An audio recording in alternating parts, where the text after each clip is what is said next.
여러분, 하나님이 우리를 기대하세요. 굉장히 귀한 일이죠. 사람마다 사실을 기대하는 거예요. 목회를 하다가 이제 가끔 그런 경험들을 해요. 이제 기대했던 성도들이 좀 이렇게 무너지거나 아니면 믿음에서 이탈하거나 여러 가지 또 사연 때문에 교회를 떠나거나 뭐 이런 여러 가지 일들. 그래서 목회를 하면서 목사님들이 성도를 기대하는 게 맞나 이런 얘기를 할 때가 있어요. 그런데 제가 기도하면서 하나님 앞에, 하나님, 기대를 하지 않으면 목회가 되겠습니까? 사람은 믿을 대상은 아니에요. 그럼 목사 믿지 마세요. 사람은 믿음의 대상이 아니라 사랑의 대상이에요. 그 대신 그래도 기대를 해야, 우리 아이들을 키울 때도 기대를 가지고 키우잖아요. 소원함을 두고, 농부가 씨를 뿌리면 추수를 기대하고 씨를 뿌리는 거예요. 학생도 공부를 하는 거는 결과가 좋기를 기대하면서 공부하는 거죠. 직장인들도 열심히 일하고 수고하는 것은 나름대로 내일의 결과를 기대하면서 하는 거예요. 그러니까 목회도 기대하지 않고는 할 수가 없는 거예요. 그래서 하나님 앞에 어찌 기대하지 않고, 사람을 믿는 건 아니지만 그렇다고 또 저 사람 맨날 뒤통수 칠 사람이야 이렇게 생각하고 어떻게 목회가 되겠습니까? 하나님, 믿을 수 없는 상황이 벌어져도 믿어보랍니다. 그래도 그냥 기대해 볼랍니다. 가만히 생각해 보면 예수님도 우리를 기대하셨어요. 사실 그들이 어떤 일을 할 줄도 알고 계셨어요. 배신하고 부인하고 저주하고 도망가 버리고 너무 연약한 제자들의 모습을 주님은 다 알고 계시면서도 발도 닦아주시고 기대해 주시는 거예요. 여러분, 하나님이 우리를 기대하고 계세요. 그 기대 속에는 우리의 실패도 다 아시면서도 기대해 주시는 거예요. 그것이 우리에게 복음인 줄로 믿습니다. 문제는 우리가 신앙생활을 하면서도 때로는 이 기대하는 것을, 이 원리를 자꾸 잊어버리고 신앙생활을 한다는 거예요. 기도하다가도 열매가 눈앞에 당장 보이지 않으면 어떻게 돼요? 자꾸 낙심을 해요. 열심히 사명을 감당하고 섬기고 봉사하면서도 누군가가 막 칭찬해 주지 않고 인정해 주지 않으면 자꾸 지쳐요. 사랑 열심히 해주고도 그러다가도 상처를 받으면 포기하고 싶어져요. 오늘 사랑방장님들이 그렇겠죠.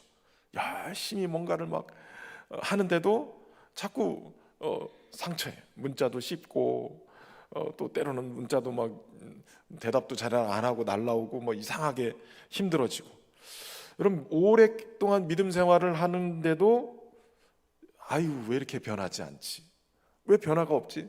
다른 사람을 향해서도 그런 기대를 하다가 실망하면 문제가 되고, 내 자신도 어느 날 좀 믿음이 좋은 것 같다가도 어느 순간인가 또 수서박히는 모습을 보면서 내가 계속 이렇게 살아야 되나?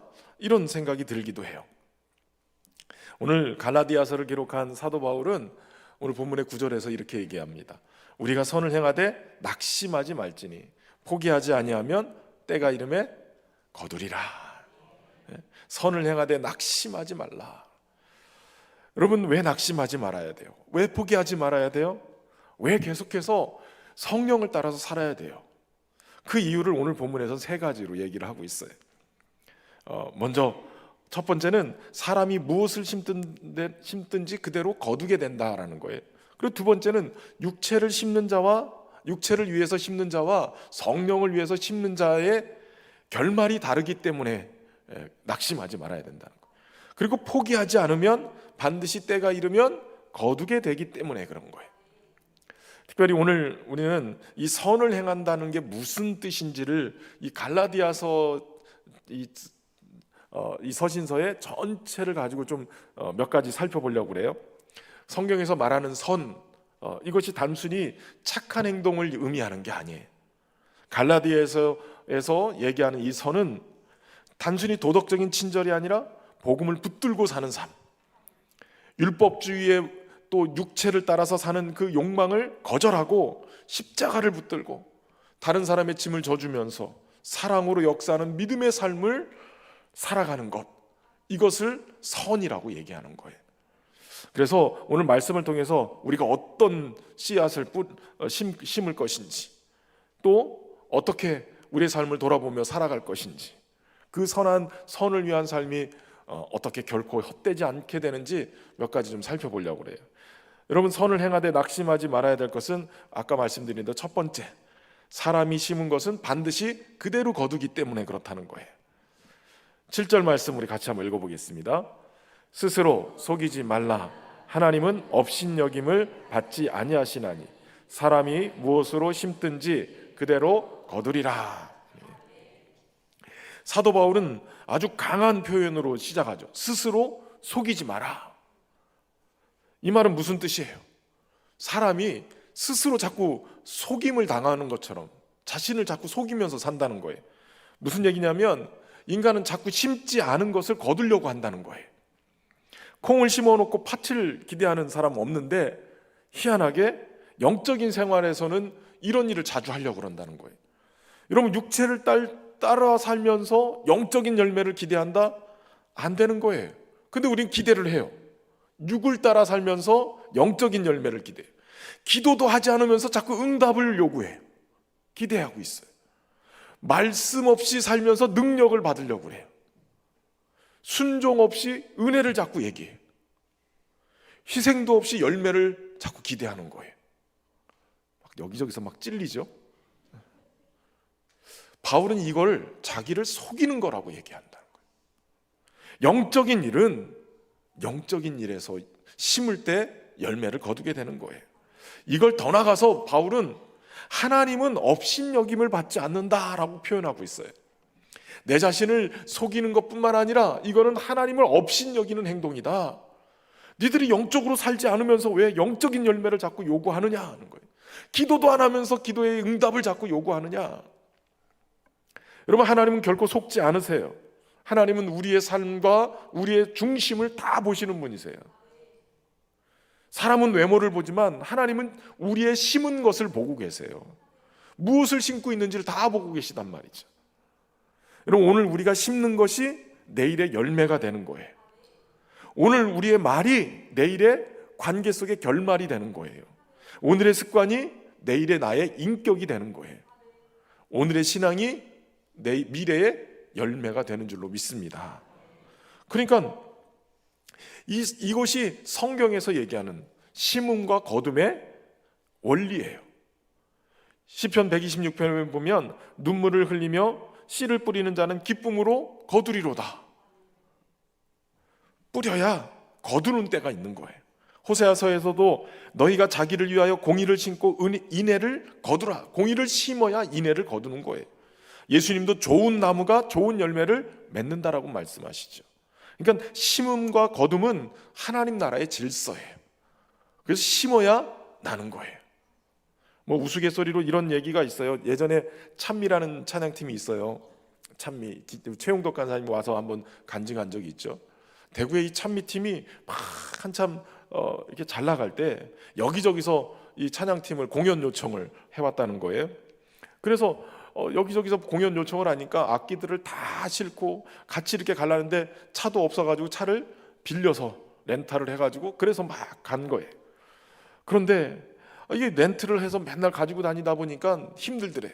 그래서 어느 날 기도를 하기 시작했어요. 하나님, 작전 기도, 우리에게도 봉고차를 주십시오. 우리에게도 악기를 싣고 사람을 태울 수 있는 봉고차를 주십시오. 작전 기도를 했대요. 그런데 아무리 기도해도 몇 달을 기도해도 응답이 없더라는 거예요. 그래서 하나님 앞에 화가 나가지고 따졌대요. 하나님, 아니 이게 주님의 일을 한다고 우리가 기도하는 거지. 근데 왜 이걸 왜 안 들어주십니까? 그러고서 막 따졌다는 거예요. 왜 봉고차를 구했는데 안 주십니까? 그때 하나님이 응답하시더래요. 야, 이 녀석아, 내가 너에게 차를 주려고 해도 운전면허 있는 놈들이 하나도 없더라. 차 달라고 하기 전에 운전면허부터 따야 되는 거예요. 여러분, 심더라도 잘 분별해서 심으셔야 돼. 그리고 심으셨으면 믿음으로 거둘 걸 믿고 준비하셔야 돼요. 심어놓고 잊어버리고, 기도해놓고 얼마나 간절히 기도하는지, 기도했으면 기도의 응답을 기다려야 되는데 기도해놓고 잊어버려요. 막 기도해놓고 잊어버리면 그나마 은혜로워요. 기도 부탁해놓고 잊어버리는 경우 많아요. 우리 성도님들이 우리 목회자들한테 기도 부탁하는 분들이 계세요. 목사님, 이거 기도해 주세요. 그래서 그거 기도하고 있잖아요. 응답하고 났으면 알려줘야지. 본인들은 응답 다 끝나고 난 다음에 알려주지도 않아요. 그거 어떻게 됐어요? 몇 달 뒤에 물으면 목사님 그때 그거 집 팔려는 거 다 팔렸어요. 이미 좋은 시절 다 보내고 나서 나는 기도하고 있는데 그래서 안 믿는다니까 제가. 여러분, 그럼 갈라디아에서 말하는 선은 뭐냐? 바울이 얘기하는 이 선 전체를 놓고 보면 바울은 계속해서 갈라디아서에서 참된 복음과 거짓 복음을 대조해서 봐요. 갈라디아 교회가 처음에는 은혜로 시작이 됐어요. 모든 교회가 다 은혜로 시작되죠. 근데 어느 순간인가 율법주의자들이 들어와서 예수를 믿는 것만으로도 부족하다, 할례를 행해야 된다, 율법도 지켜야 된다, 그러면서 율법주의가 막 들어와서 교회를 어지럽히기 시작했어요. 그때 바울이 갈라디아서 전체에서 이렇게 얘기하는 거예요. 사람은 율법의 행위로 의롭게 되는 게 아니라 오직 예수 그리스도를 믿음으로 의롭게 된다는 거예요.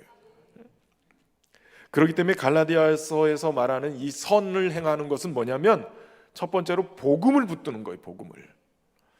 여러분, 복음을 붙드는 것이 선인 줄로 믿습니다. 십자가를 자랑하는 게 선을 행하는 거예요. 은혜 안에 거하는 게 선한 거예요. 다시 율법의 종이 되지 않는 게 선을 행하는 거예요. 여러분, 복음 안에 사는 일, 이 선을 여러분 자신에게 스스로 행하며 살 수 있기를 바랍니다. 그래서 갈라디아서 2장 20절에 보면 내가 그리스도와 함께 십자가에 못 박혔나니 그런즉 이제는 내가 사는 것이 아니요 오직 내 안에 그리스도께서 사시는 것이다. 이제 내가 육체 가운데 사는 것은 나를 사랑하사 나를 위하여 자기 자신을 버리신 하나님의 아들을 믿는 믿음 안에서 사는 것이다. 믿음 안에 사는 게, 복음 안에 사는 게 선을 행하는 줄로 믿으시길 바랍니다. 내가 죽고 예수로 사는 거, 이게 바로 선을 행하는 거예요. 그리고 갈라디아서 5장에도 보면 이렇게 말씀했어요. 5장 13절에 형제들아 너희가 자유를 위하여 부르심을 입었으나 그러나 그 자유로 육체의 기회를 삼지 말고 오직 사랑으로 서로 종노릇하라. 서로 종노릇하래요. 종은 어때요? 일로 와봐. 주인이 이것 좀 해봐.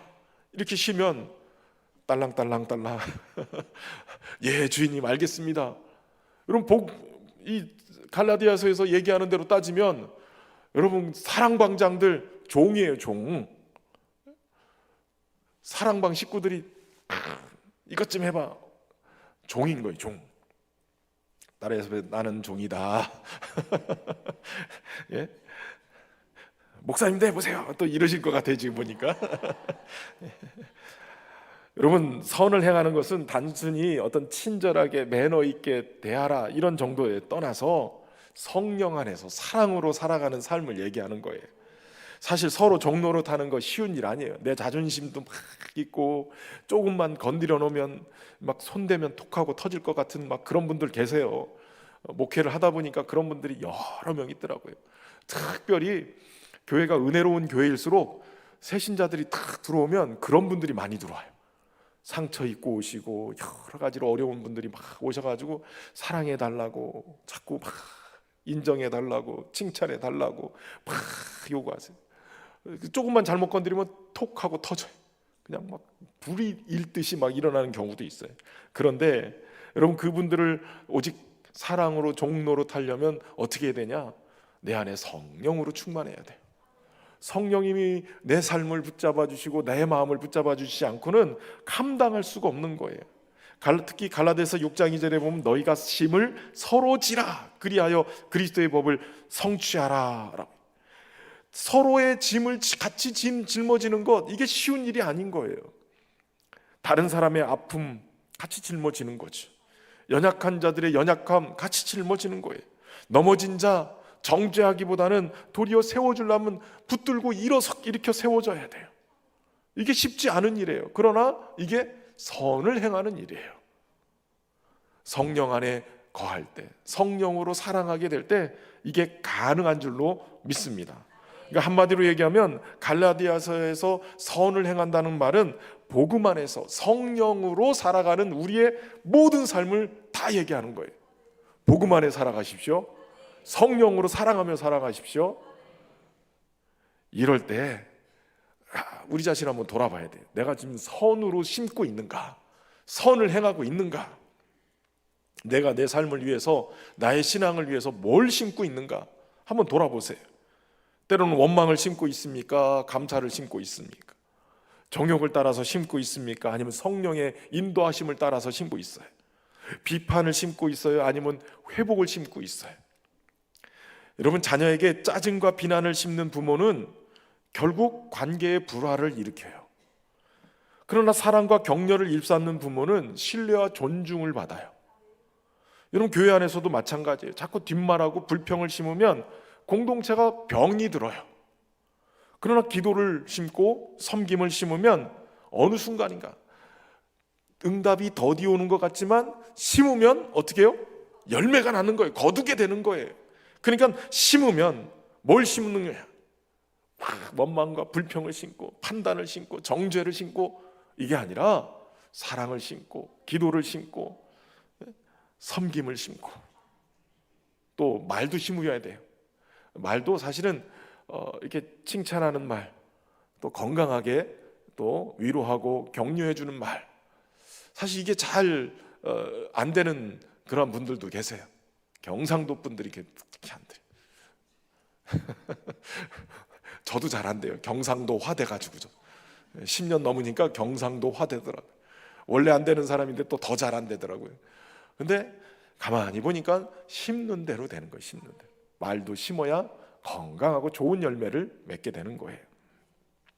중요한 것은 심는 대로 거두게 된다는 거예요. 눈에 보이는 열매가 아직 없다고 해서 우리가 심은 것이 사라지는 게 아니에요. 씨앗은 땅 속에서 보이지 않는 시간 동안에 어떻게 해요? 나름대로 준비하고 있는 거예요. 자라게 되는 거예요. 여러분, 하나님은 우리의 심는 것을 지금도 보고 계세요. 그러니까 선을 행하다가 낙심하지 말아야 돼요. 하나님은 반드시 심는 대로 거두게 하실 줄로 믿습니다. 그러니까 사랑방장님들이 낙심하지 마세요. 6월쯤 이제 되면, 전반기 지나면 막 낙심들을 해가지고 이때쯤 되면 지쳐요. 그래가지고 제가 사랑방장님들 딱 모아놓고 그냥 보신탕을 해줄까 막 이런 생각도 있어요. 진 빠질 때 막 힘을 내셔야 돼요. 하나님은 오늘 우리가 당장의 열매가 보이지 않아도 하나님의 법칙이 결코 변하지 않으니까, 우리가 심는 말 한마디, 우리가 심는 작은 행동 하나 내일의 열매가 되게 하나님이 만드실 거니까 심는 것을 포기하지 말고 낙심하지 말고 계속 심어갈 수 있기를 바랍니다. 오늘 우리의 삶의 작은 차이가 이 방향 설정이 어떻게 되느냐에 따라서 영원한 차이를 만들어내요. 여러분, 심은 대로 반드시 거두게 하신다는 것 분명히 믿고 잘 심을 수 있기를 바랍니다. 오늘 우리가 흘린 눈물, 드리는 기도, 베푼 사랑 분명히 열매되게 하실 줄로 믿습니다. 두 번째, 선을 행하되 낙심하지 말아야 될 이유는 육체를 심는 자와 성령을 위해 심는 자의 결말이 분명히 다르기 때문에 그래요. 우리 8절 말씀 한번 읽어볼까요? 자기의 육체를 위하여 심는 자는 육체로부터 썩어질 것을 거두고 성령을 위하여 심는 자는 성령으로부터 영생을 거두리라. 아멘. 지금 사도 바울은 지금 우리의 인생을 두 종류로 분류를 해요. 하나는 육체를 위해 심는 사람, 또 다른 하나는 성령을 위해 심는 사람.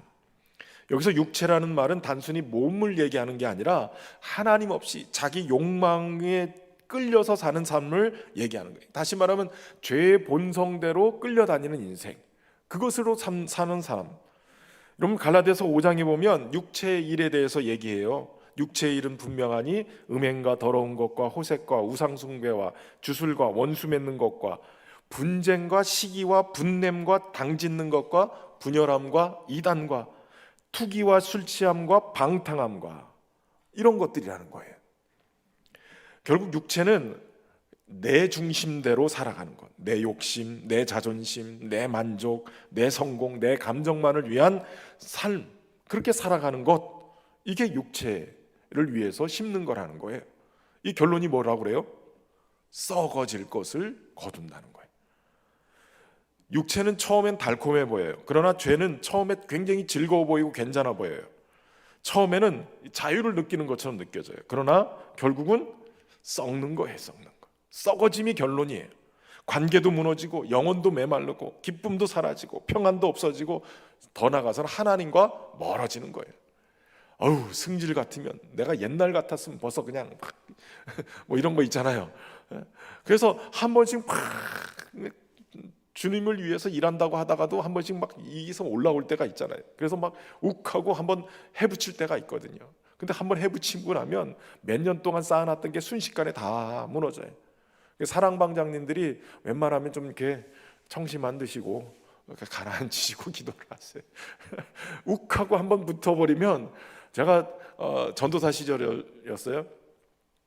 전도사 중고등부 아이들 성가대 만들어서 지휘도 하고 막 그러는데, 어느 순간인가 한 2년 정도는 제가 정말 은혜로운 전도사님, 화도 안 내고 막 이런 전도사님, 그러다가 너무 참다 도저히 안 돼가지고 3년 차에다가 터졌어요. 3년 차에 많이 기다렸잖아요. 3년 차에 탁 터져가지고 한번 화를 냈어요. 그때부터 뭐 전도사님이 승질이 못 됐다느니 뭐 별의별 얘기가 다 도는 거예요. 그래서 3년 심은 게 어느 순간인가 공든탑이 무너져 버렸어요. 그래서 이 분노를 한번 말하는 게 그동안 쌓아놓은 걸 다 무너뜨리는 거라는 걸 그때서 깨달았어요. 육체로 한번 행동하면 열매가 다 무너져요. 그래서 반대로 심으셔야 돼. 뭘 심어야 되냐면 성령을 위하여서 심어야 돼요. 오늘 본문에 보면 성령을 위해서 심는 자는 뭘 거둔다고 그래요? 영생을 거두는 거예요. 여러분, 영생을 거둔다, 이거 굉장히 중요한 말이에요. 영생, 영원한 생명. 근데 요한복음에 보면 영생은 유일하신 참 하나님과 그의 보내신 예수 그리스도를 아는 것이다. 여기 안다라는 것은 친밀한 교제 속에서 하나님과의 관계 속에서 주님을 깊이 아는 것을 얘기해요. 그러니까 죽어서 천국이 아니라 오늘 내가 주님과 동행하면서 주님과의 친밀한 교제를 누리며 사는 삶을 영생이라고 얘기하는 거예요. 그러니까 성령을 위해서 심으면 어떤 일이 벌어지냐면 참 하나님과 그분의 아들 예수 그리스도와 친밀한 교제 속에 주님과 동행하는 기쁜 삶을 살게 된다는 거예요. 성령을 위해서 심으세요. 힘들지만, 눈물을 흘리지만, 그러나 성령을 위해서 심으면 주님과 동행하는 삶을 누리게 되는 줄로 믿습니다. 성령을 위해서 심는다, 말씀에 순종하는 거예요. 기도하는 거예요. 자기를 부인하는 거예요. 사랑을 선택하는 거예요. 때로는 용서를 선택하는 거예요. 하나님의 뜻을 우선하는 거예요. 물론 성령을 위해 심는 삶이 때로는 느리게 보여요. 손해보는 것처럼 보이고요, 세상적으로는 그것처럼 미련해 보이는 게 없어요.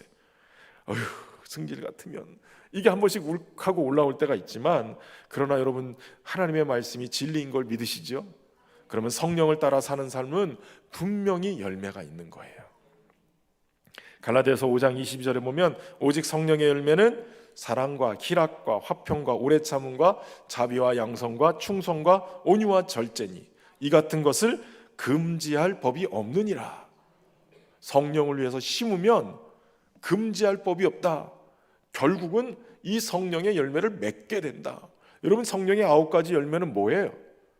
한마디로 표현하면 하나님의 성품이에요. 여러분, 적어도 예수님 믿으면, 예전에 링컨 대통령이 그런 얘기했대요. 남자 나이 40대 이상이면 자기 얼굴에 책임을 져야 된다. 저는 가끔 그런 표현 하거든요. 예수 믿은 지 1년 이상 된 분들은 자기 얼굴에, 관상에 책임을 져야 돼요. 옆 사람 쳐다보고 보세요.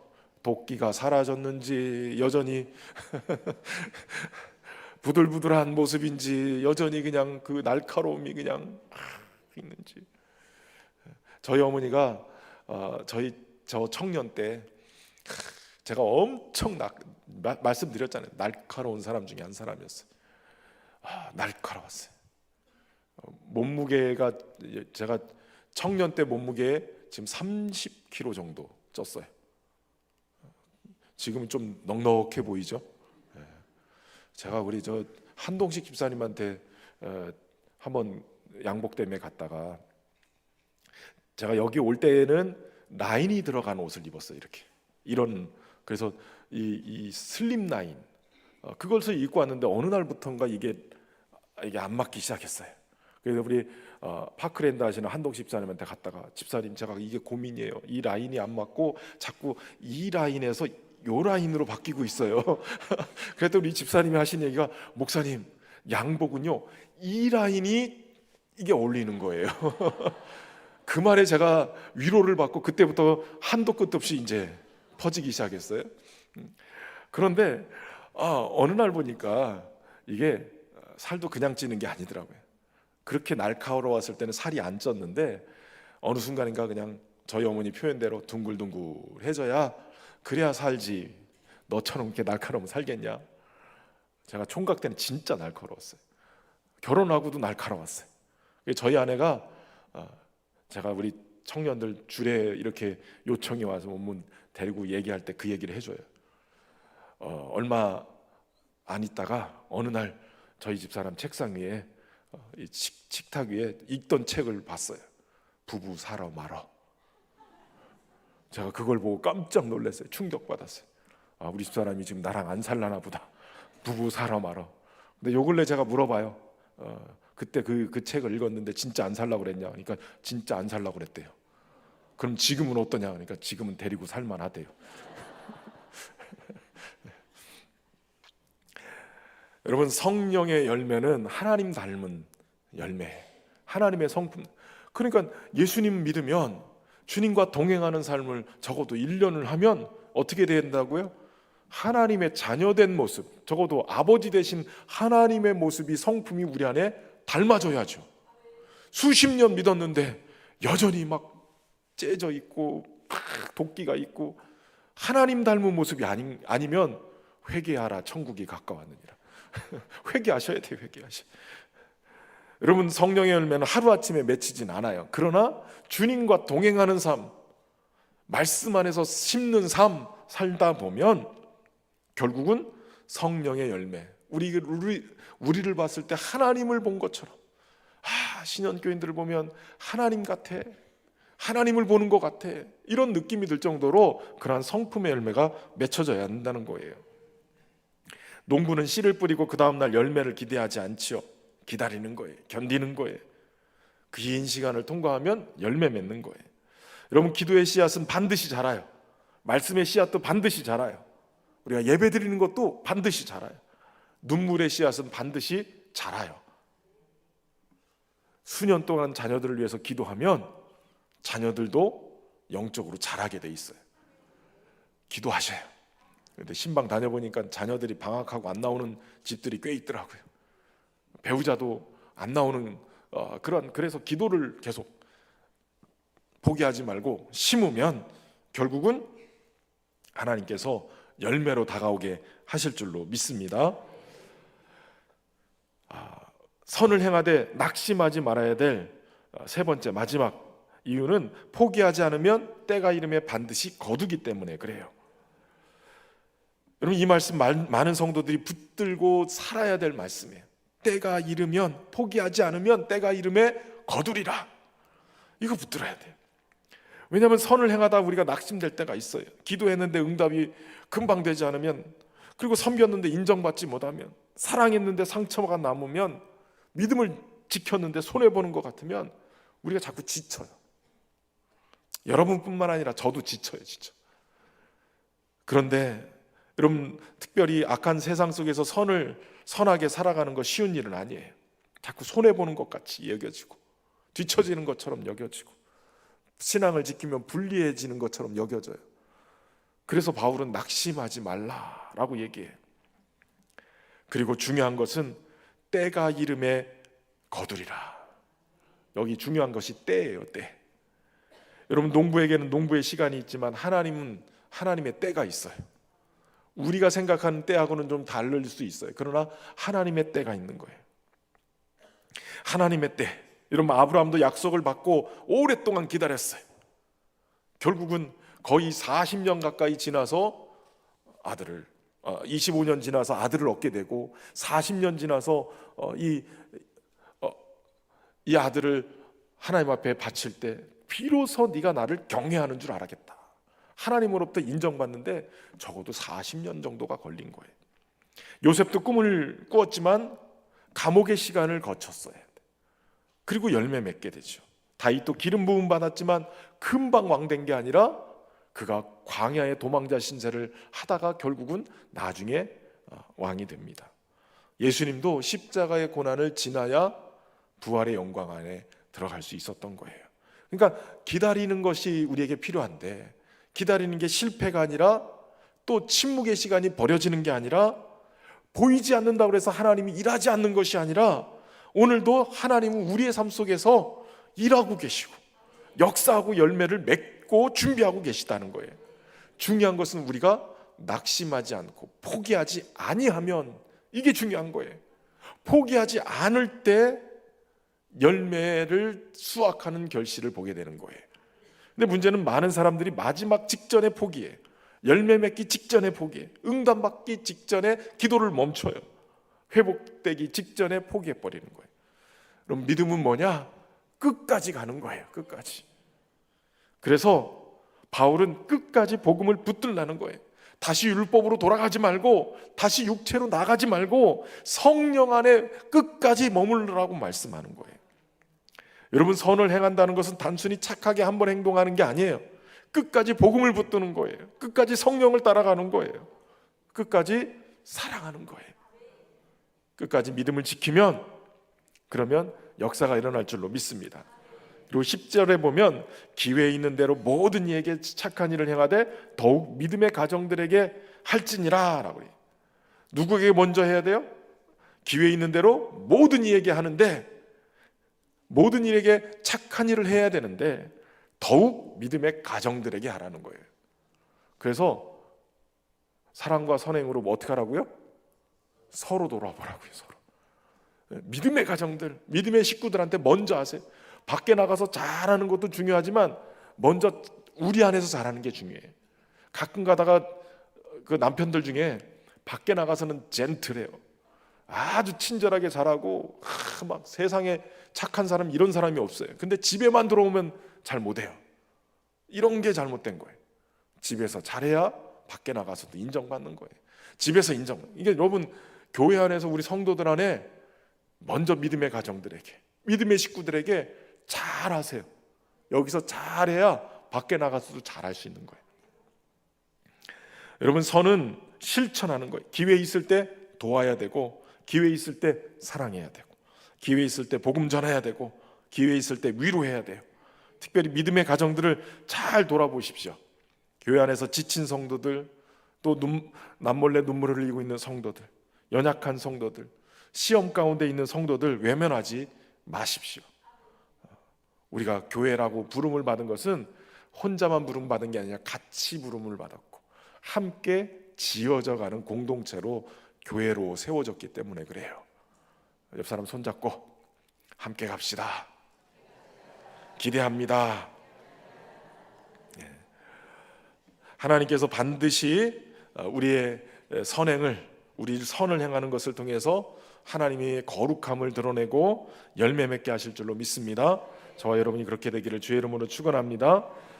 기도하겠습니다. 사랑의 하나님 아버지, 우리가 선을 행하다 쉽게 낙심하고 포기했던 모습을 용서해 주옵소서. 눈에 보이는 열매가 없다고 원망하고 또 즉각적인 결과가 없다고 지쳐버렸던 연약함을 불쌍히 여겨주시고, 오늘 주의 말씀을 붙들고 무엇으로 심든지 그대로 거두게 하시는 하나님을 신뢰하고 반드시 거두게 하시는 하나님의 역사를 신뢰하며 따라가게 하여 주옵소서. 낙심하지 않고 육체를 위해 심지 않고 오직 성령을 따라서 심게 하여 주옵소서. 오늘 우리가 사랑의 씨앗, 기도의 씨앗, 말씀의 씨앗, 복음의 씨앗을 심게 하시고 끝까지 포기하지 않아 믿음으로 하나님의 열매 맺는 역사를 보게 하여 주옵소서. 하나님의 때에 반드시 거두게 할 것을 믿으며 예수님의 이름으로 기도하옵나이다. 아멘.